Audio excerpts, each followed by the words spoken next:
there, strangers.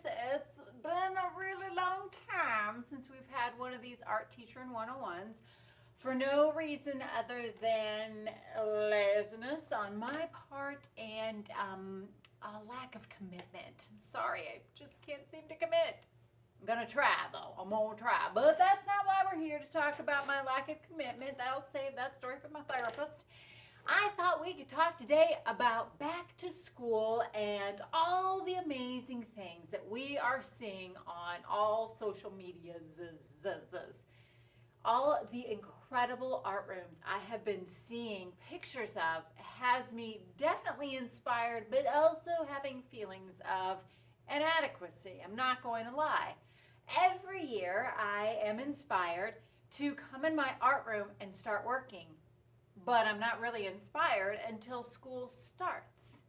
Knowing that I feel that pressure to have my room perfect on the very first day, I usually spend about a week, maybe more. In the past, we're talking like a while ago, I used to spend my entire summers, as crazy as that sounds, and that's not something I recommend, working on my room. And I have to tell you this, no matter how much time you spend working on your room, it is never going to be perfect. And that's okay. It doesn't even have to be perfect on the first day. As long as it's clean, as long as the area where the kids are going to be going, sitting, working, and exploring on those first couple days, weeks, months, that's the area that you need to have in ship shape. Knowing that this year and being comfortable with that this year, I've been taking my decorating and just kind of the setting up of my art room a little bit differently. My new mindset for when it comes to decorating my room is decorate to educate. Usually I just decorate to decorate. And I noticed that this summer, when I came in over the summer, I had a huge amount of bulletin board paper on this wall. This is where all my instructing happens because my Elmo and my TV setup is right here. It's not an ideal spot, but it's where everything is set up, so you make it work. I've been watching Little Project Runway, you make it work. I came in this summer and the bulletin board paper and all of the maps and words and just junk that I had taped to the wall, I saw it with brand new fresh eyes, and I realized that it was so distracting. It was cluttery, and I don't even know how the kids could focus with all of this junk on the wall. And it's not like it was educating them, it was just visual clutter for them. And it was visual clutter for me. I could see it with fresh eyes when I walked in. So I just tore it all down, crumbled it up into a huge wad. It was very cathartic, and I threw it away. I had no plan for what was going to happen. I just knew that my kids and I were not going to look at that cluttery mess anymore. Knowing that I had to at least have this area kind of ready, I was inspired then to paint the paddles, and that was a lot of fun for me. I started to really enjoy the idea of decorating to educate, and having fun while I'm doing it, kind of getting my creative juices flowing. So that's kind of been my journey. This currently is the only area of my room that I'm kind of happy with. What's behind you, and I will share with you in just a moment, is a hot, stinky mess. There's areas in my room where my kids could really be exploring that space and using that space in great ways, and I've not done a great job of setting it up, but that's okay. I will get there. So that's another thing, is I'm just kind of taking it slow, taking it easy, and I'm not just doing things really fast to get it done. I'm seeing, what do I want this space to be for my students? What can it be? What will I do with this space? I don't know what I'm saying. All I'm saying is this. Relax, y'all. It's okay. Your room doesn't have to look like a Pinterest board. Not area has to be perfect on the first day. Take it easy, take it slow, enjoy the process, see what your students need, see what they respond to, and go from there. And it's great that some people have their room set up and so awesome and so perfect. I secretly hate them, but no, I don't. I'm just kidding. But all that to say that, we're all in this together, as I always tell y'all, and why not just go easy on yourself? We're all learning this art teacher in business together, myself included. 19 years don't mean nothing, y'all. I still have so much to learn. And now I'm rambling. So there you have it. Back into the art room, and I'll give you a quick little tour of the areas that I'm happy with and the areas that need grave improvement.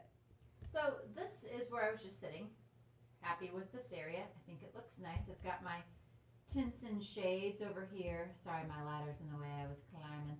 My color families are there. I'm really happy with this area. It feels clean. It feels fresh. I like the 3D element of it. And I've had a lot of fun making these things. So this area I'm pretty pleased with. So from there, I today came in and I worked on my Roy G. Biv. This area previously above my art sign, it had some really sad looking stuff. Flags that had been up for ages. I just ripped it all down, got rid of the sad looking bulletin board that was above the wooden drying rack, just kind of clearing out the clutter. So this area I'm happy with as well. I might put something underneath the V of Roy G. Biv, but you know what? Why? Why do I have to put something there? It might stay blank. Who knows? So anyway, this area makes me super happy. There are my adult aprons for me and parent volunteers, and then my art teacher in training aprons. So this area looking pretty nice. This area didn't get too much of a makeover, except that I added this bookshelf, which is where the kids will, when they walk in, grab their sketchbooks. I also got a smaller easel for the smartest artists instead of the giant one that I had, so my younger friends can reach the board a lot easier when we play.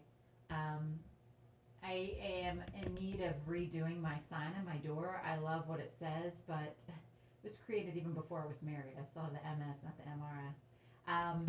Oops, sorry, I bumped you. So yeah, this area, sketchbook area, bookshelf, I dig it. I can dig it. Dry erase boards for my early finishers and my timer chilling out right there. Bless this mess, y'all. This is what I'm talking about. This clutter is just too much. Now, granted, there's my purse and stuff on the table, and there's the kids' sculptures on the table. Those things aren't normally there. I'm happy with my art history wall, except for the fact that there's like blue paper hanging. That looks trashy.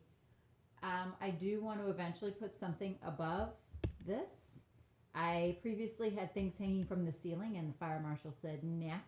So that needs to maybe have something above it. I have something in mind, but we'll see how that goes. This is what bothers me.